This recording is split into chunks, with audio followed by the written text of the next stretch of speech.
All right, so today we are canning up herbed carrots. This comes from the Ball Canning book, the new one. I have the link to that below if you're interested in it. It is an amazing book. It's this one. So, but in here they have an herbed carrot recipe.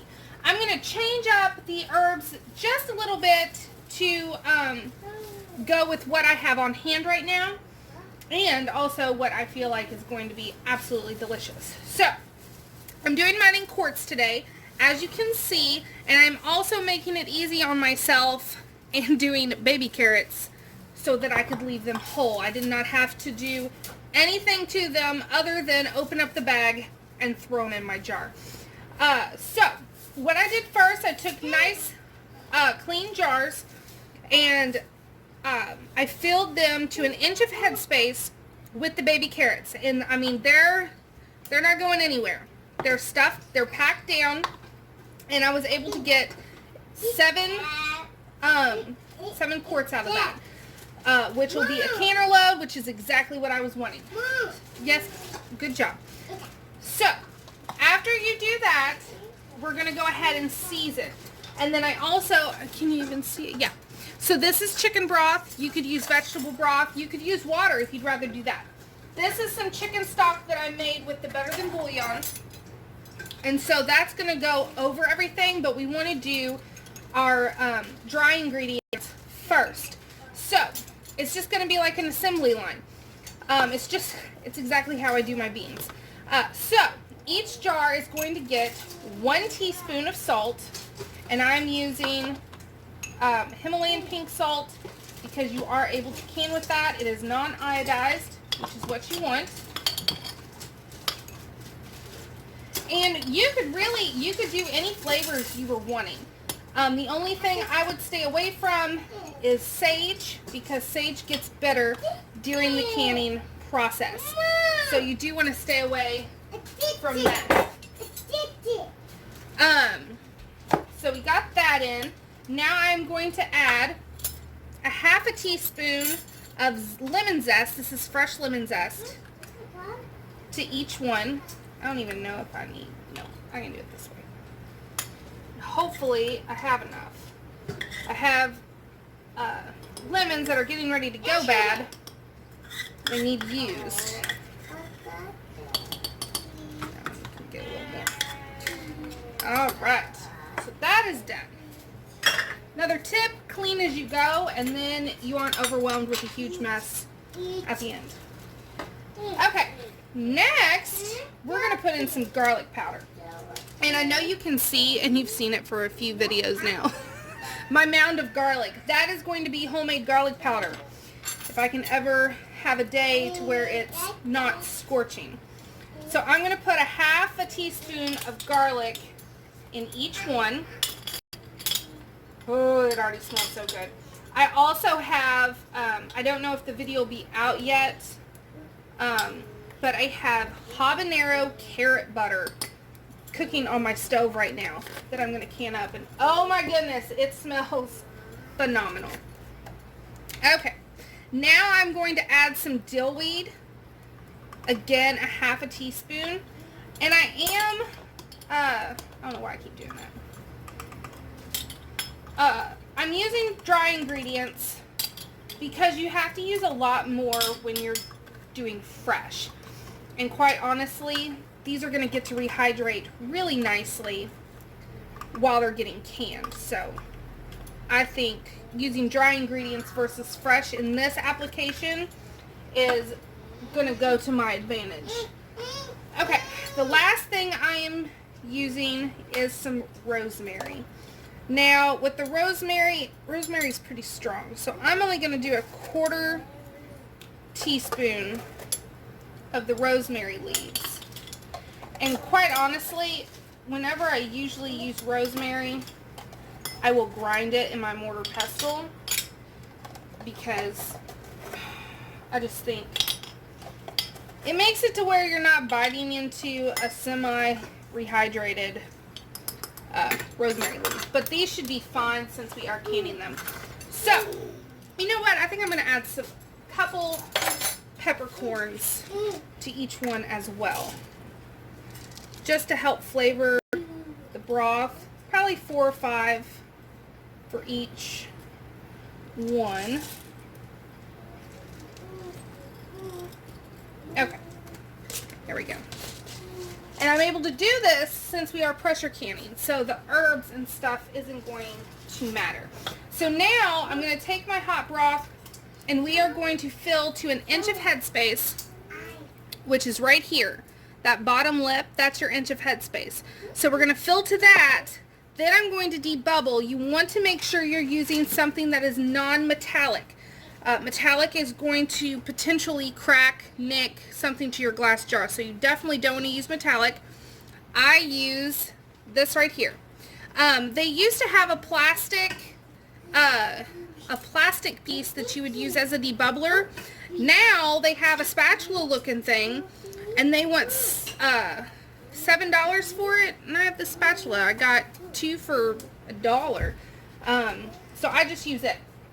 So enough babbling. Take our chicken stock and try not to make a mess as we pour in.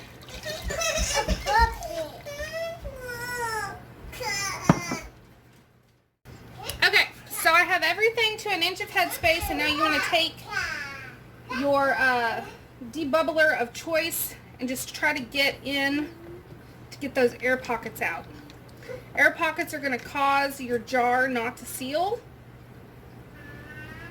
And then make sure everything is under the liquid line, and that headspace is good. This one I'm probably going to have to take some out because I did overfill it accidentally. But if there's a lot of air pockets, it may go back down.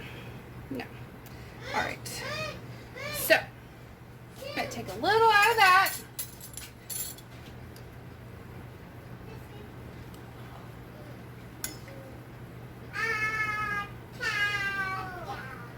Okay. That one's good. Onward.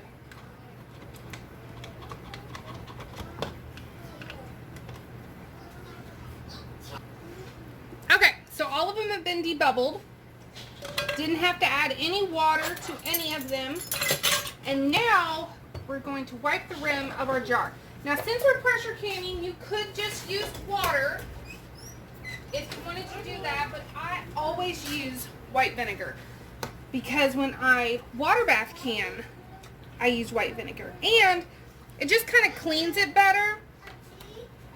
Now, these are new jars, so there shouldn't be any nicks or anything, but you do want to make sure as you go around that you're feeling to make sure there's no nicks.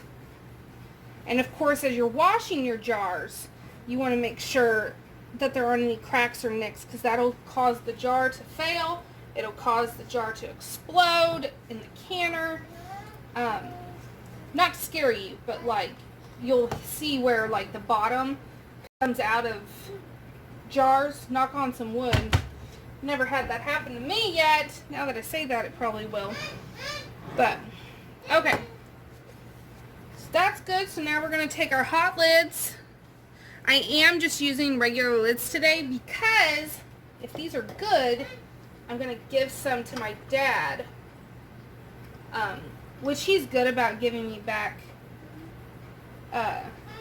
lids or whatnot, but this just makes it to where he doesn't have to, because he is all about some vegetables with every meal, and I think he'd like these.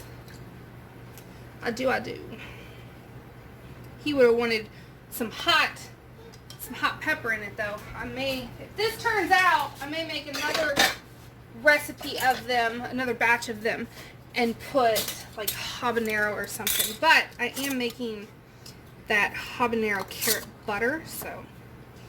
And that, oh my goodness, that smells so good. And these are just fingertip tight.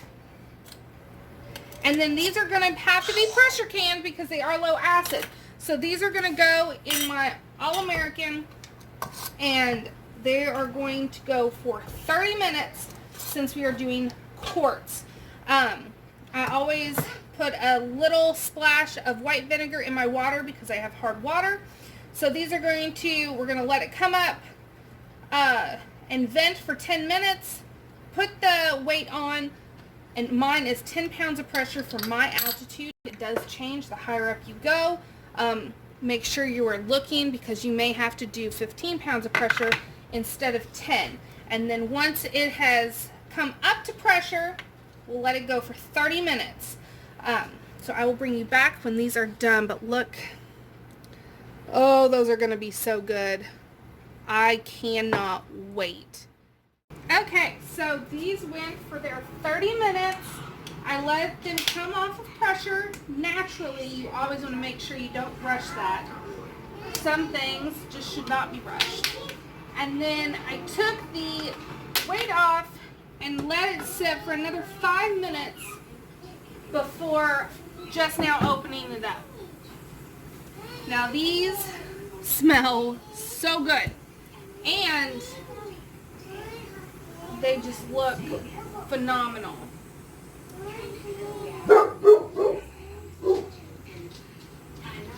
So you can see, I don't know if you can see actually. Oh, you know what I forgot to do? After I told you guys that I put vinegar in my water before canning, I forgot to do that. And look, you can see here, there we go. You can see all that cloudiness. I'm gonna have to scrub that off. Oh, that stinks. I can't believe I forgot to do that. But these look so beautiful, minus the fact that they're super cloudy from hard water. And these are just going to sit on my counter until late tonight. I will check them, make sure everything has sealed, and then wash them and label them, and then they get to go in my pantry. But, oh my goodness, even with the cloudiness, they look good. Let me bring you in. Look at that. Oh, they are gorgeous. But yeah, that is definitely why I always put vinegar in my water, except for today. And that's what happens. But that's alright, and you can see it is boiling. But I hope that you guys enjoyed this canning video. I hope that it inspires you to maybe hop on a deal whenever they have a deal on carrots and can yourself up some. You could do these in pints if you didn't need quarts. You could chop if you didn't want them whole. Switch up the seasonings if you didn't like my seasonings, but let me tell you, it smells pretty amazing. So, I will see you all next time, guys. Thanks for watching.